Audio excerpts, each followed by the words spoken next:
Yes, guys, I'm back, and this is Rio Reacts, delivered to you by Just Eat. And boy, where are we starting? Only one place we can start, and it's Manchester United 4, Lyon. Actually, Manchester United 5, Lyon 4. You were in the stadium. I've still not found my head. Mate, absolute carnage. The roller coaster of emotions from being 2-0 up, high as a kite, 4-2 down, low as a snake's belly, and then back amongst the clouds. It was unreal, like it's crazy. And you know what, Man United, this is the I don't know, the fantasy. This is the Mythology. Yeah, the mythology. Good word. Of Manchester United. We go to the Bernabeu in Champions League and we talk about this. Old Trafford, Man United has this as well. And these players have an opportunity every game to get on that pitch to rewrite or write in their own new chapter.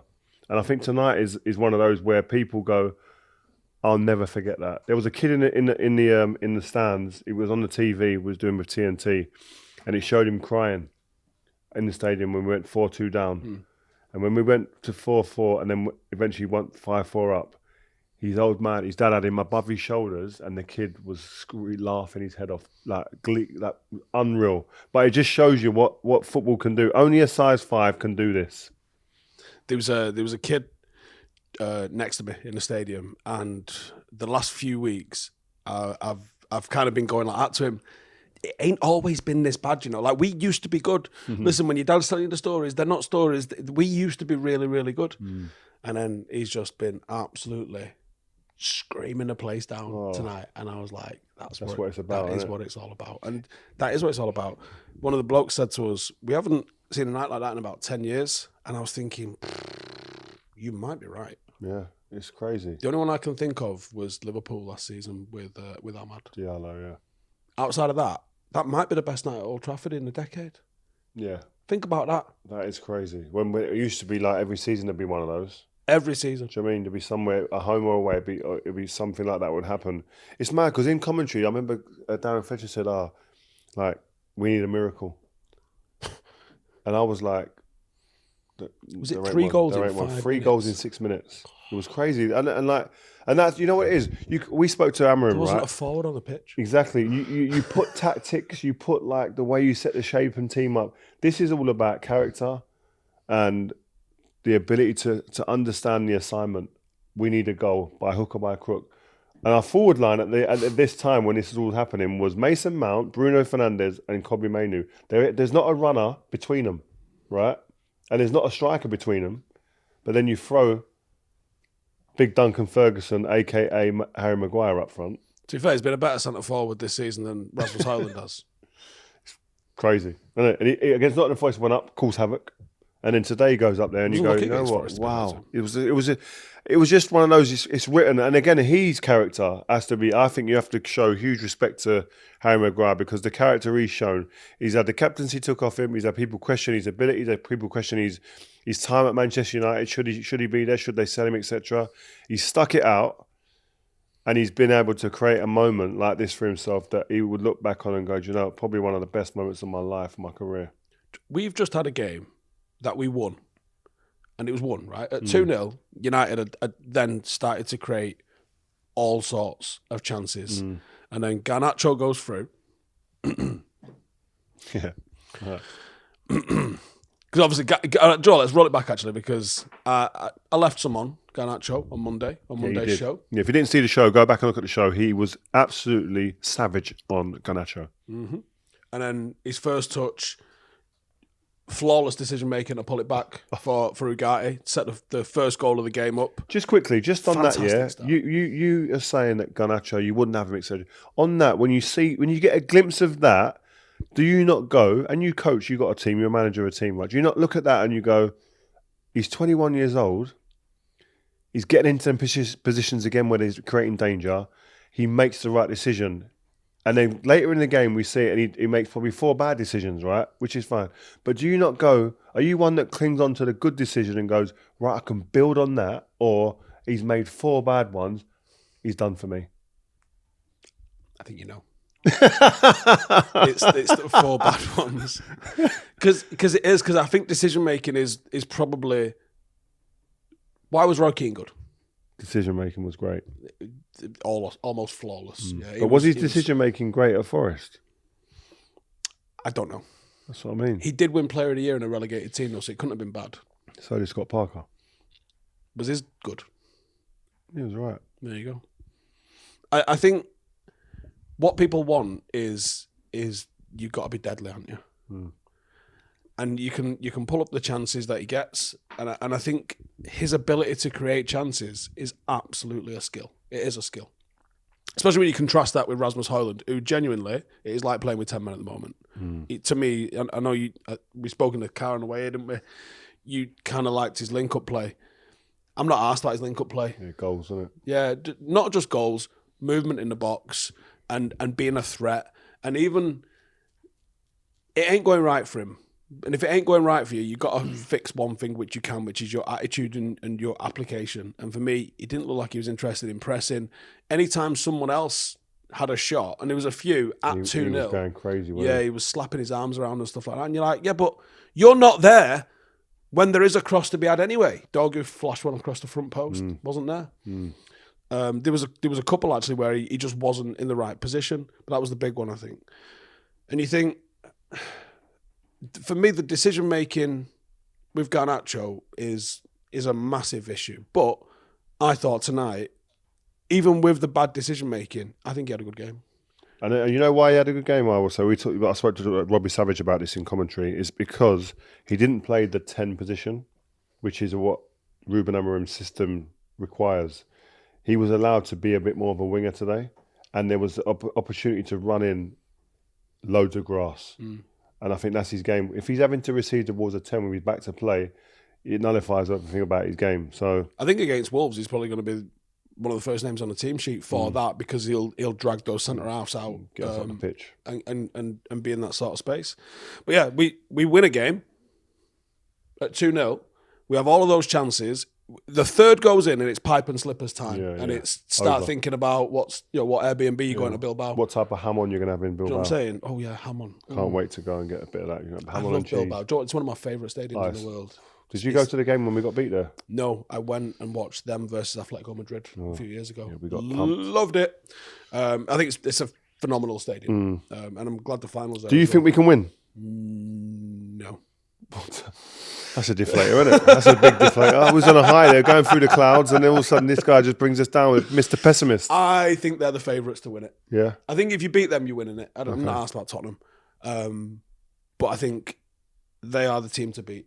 And I think the incentive of it being at home for them, and I don't know, there's just... It's going to be tough there, man. Their fans are mad. Yeah. I played there in the old stadium. It was like... It was a whirlwind of like, who the hell are these? I'd never heard of Bielsa. He was a manager. Was this when Ander Herrera played for him? Yeah, so I'd done a drug test after the game with Ander Herrera. Who was the fellow there up front? Lorente. Lorente. He scored a worldie away, right? But I'd done a drug test with him, and I said to Herrera, what do you guys do? Like, the way they were running, they were non-stop for 90 minutes. They overrun us, right? And he was like, our manager, if you don't know him, he's crazy. We train harder than we play. He said, I'm so fit, it's unreal. And yeah, they were... The fans there were crazy, man. So it's going to be a tough game, a tough assignment. We're better in Europe. Yeah, definitely. But the reason why I've said this, I'll get your thoughts on this. We're better in Europe. And also, Amorim agreed with this because he confirmed it after the game. Are we the only unbeaten team in Europe, by the way? Yeah. But the reason why we're better in Europe is because they're in the Premier League, physically, we can't match up to anybody. Everybody's quicker, stronger, more powerful, right? And they're better in transitions. By the way, watch out for that Sunday. Wolves are going to do dirty But we're in things. Europe, we can outrun teams, we can overrun teams, we're more powerful than most other teams. But can you do that with Bilbao? That's the question. Because I'm looking at Nico Williams and I'm thinking... Yeah, Nico. God. Anyway, let's move on from that. Right, just enjoy what we've been around. Yeah, I'm going to enjoy it. We lost a game, or we won a game, then we lost a game, and then we won a game. And I want you to grass up all of those people that left at 4-2. So when the penalty goes in, my dad goes, I'm off. Did your dad get off today? Yeah, he got off. Oh no! I thought your bloodline shouldn't be doing that. I don't imagine your bloodline doing that, and that disappoints me a little bit. I was there. You can go watch my video. I was there till the bitter end, to the whistle. Well done. Listen, let's move on. Right, Arsenal are through. Yeah, let's wrap that up. Yeah, he FaceTimed me. Joel, did he? Yeah, of course Did he FaceTime you? Yeah. Oh, he did say he was going to do that. I was in a pub, I couldn't hear him. But I think Real Madrid, they were fired up before it. They're talking about the remontada. Isn't it mad that you got names for just how many you've won? It's crazy, isn't it? What are we on? Crazy. We'd like to win 4. They've got nearly as many Champions Leagues as we've got Premier Leagues. Got and 15. we are, for the moment, the most successful team in terms of titles. I think only started in the 50s. I went into their museum. Wow, mate, the trophies in there. They must have a couple of people on that job of just cleaning trophies, and it just rotates all through the year. You know what I mean? It's an embarrassment of riches. Yeah, it's ridiculous. But being there, Real Madrid were as bad as Arsenal were good. Real Madrid were really like toothless. Their tactics are on the day. I was like, wow, Ancelotti, who will go down as one of the greatest managers ever, right? But tactically in this game, they were just slewing the ball into the box without anybody who's noteworthy of heading the ball. Do you think? I think I mentioned this at the start of the season. I definitely mentioned it in regard to Trent going. Do you think Mbappe's unbalanced them? Maybe, yeah, maybe. I said when he signed, there needs to be an element of humility that kicks into that club where there are people that make sacrifices for their game, for each other, for the team, including Mbappe. And I don't know if they've got that going yet. Contrast how PSG are doing with, a non-Galacticos, and relative unknowns. They're doing that. You're talking rookies, really, up front, versus Madrid.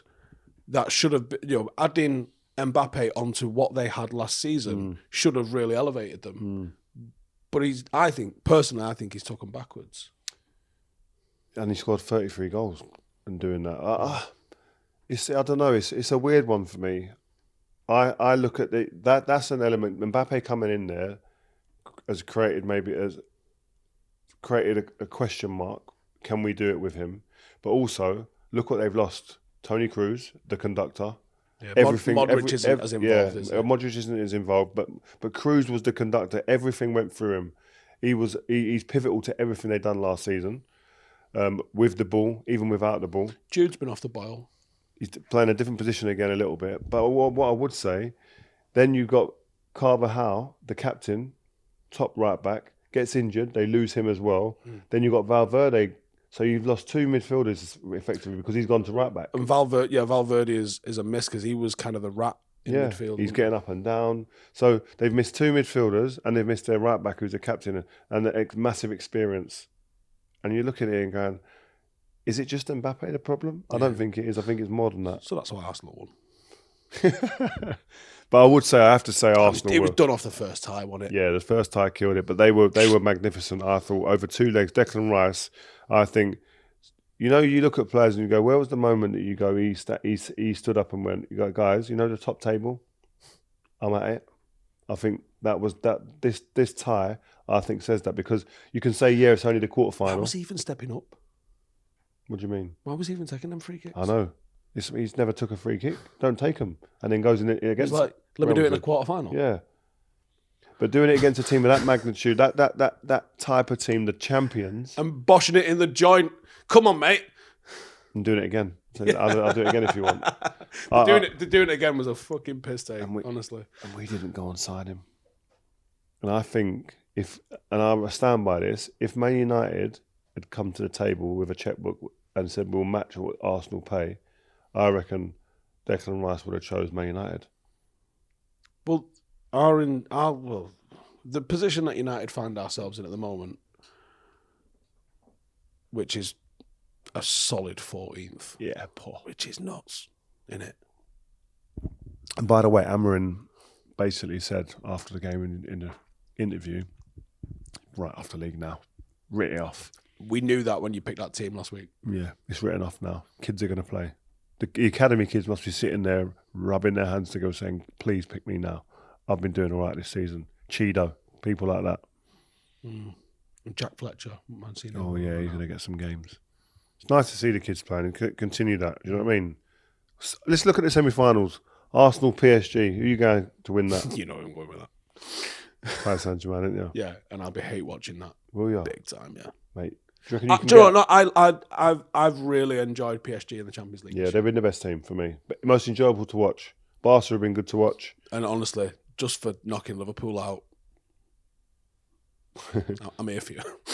I think PSG are still my favourites. I think at the Aston Villa performance in the second leg where they had a scare, I think was good for them. How close was Villa? Because I think it humbles them and goes, you know what, actually, guys, settle down. You ain't quite as good as what you are. If you take your foot off the gas, you will get punished. Complacency second leg. Yeah, you get punished.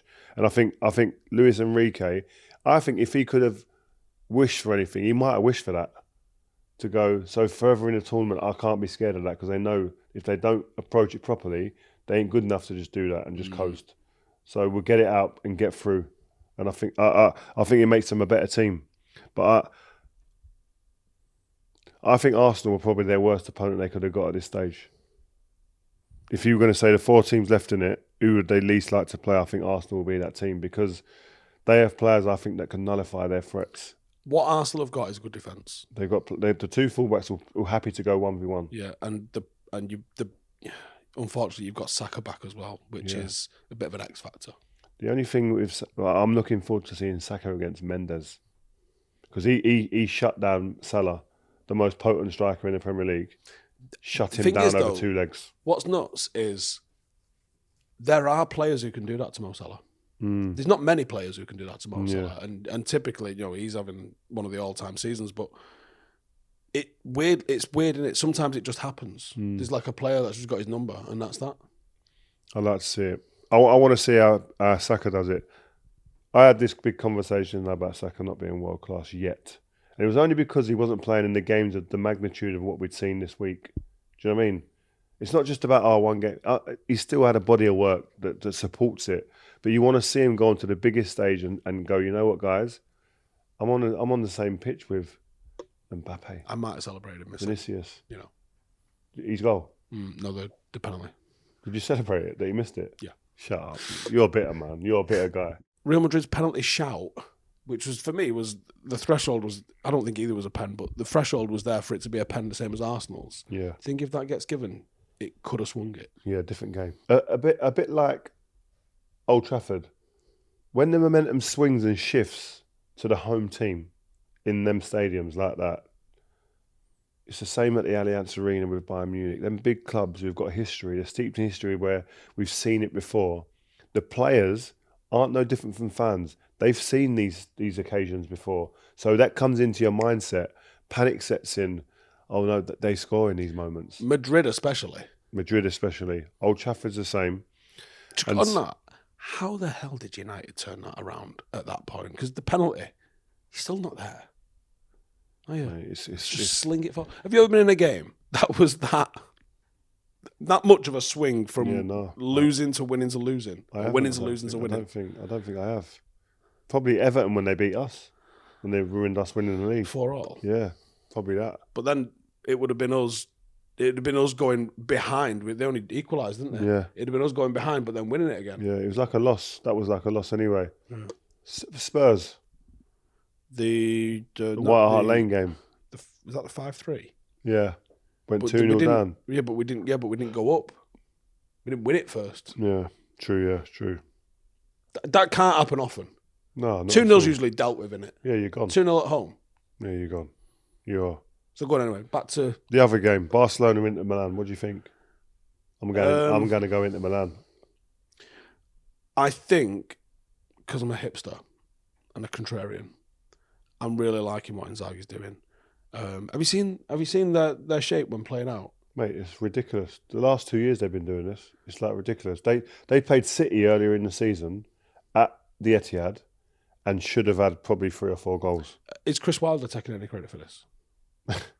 No, I don't think he is. I don't think the name Wilder's it's not sexy enough. It's not the same. Well, yeah, true, but it's not the same either. It's about drawing people in as you're playing out, but I like it because it reminds me a little bit of what De Zerbi did at Brighton, where they create that void, they suck you in and they create that void, but then they're doing it different. So De Zerbi liked to chip into the 9 and 10 that had dropped into that space, whereas Inzaghi, they kind of like to play it into that void, but then you see in centre halves Yeah, coming out. Basoni and people Just like that, yeah. driving into midfield and then in space and then playing it. But the flip side of it is, so for those who are not aware, it's basically like a rotation between a centre half and a midfield.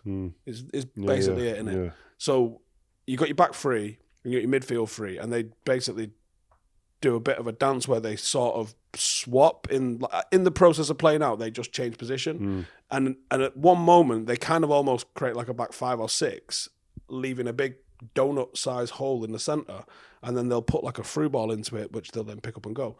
But if the opposition kind of mid-blocks them and doesn't bite, you end up with the midfielders on the ball in the back line, who are typically better passes with a bit more range on them. It's genius. Yeah.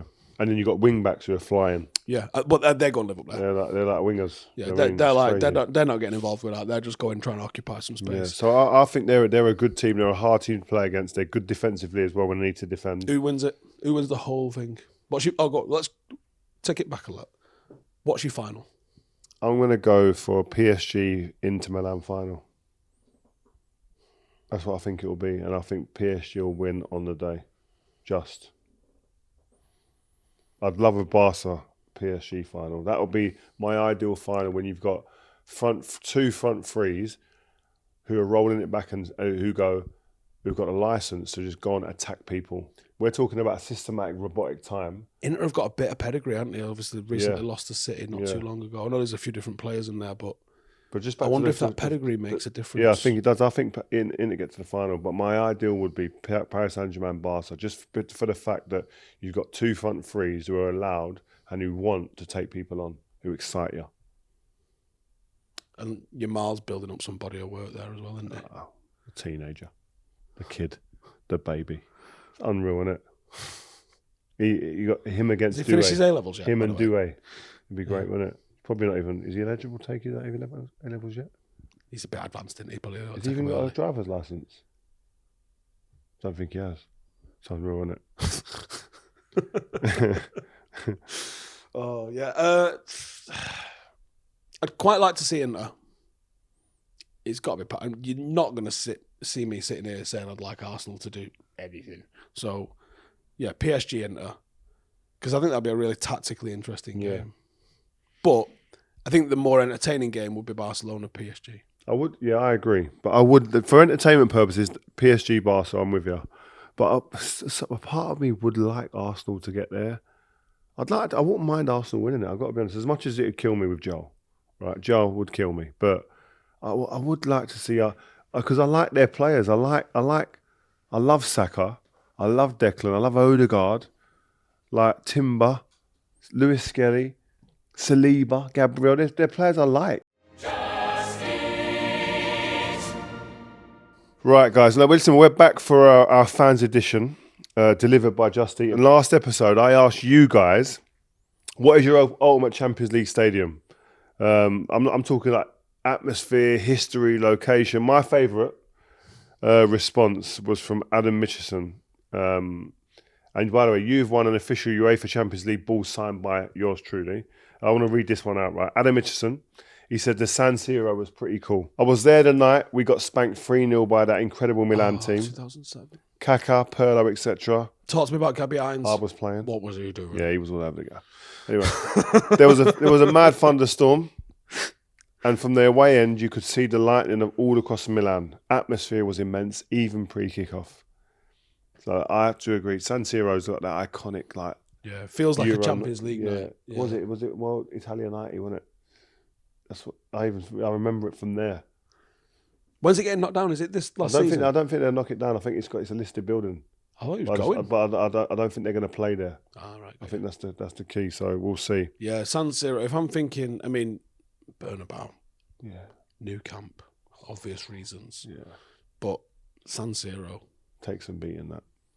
Or the Ali Semien. Who? Galatasaray's from back in the day. I don't think it's the same gaff. What about Boca Juniors?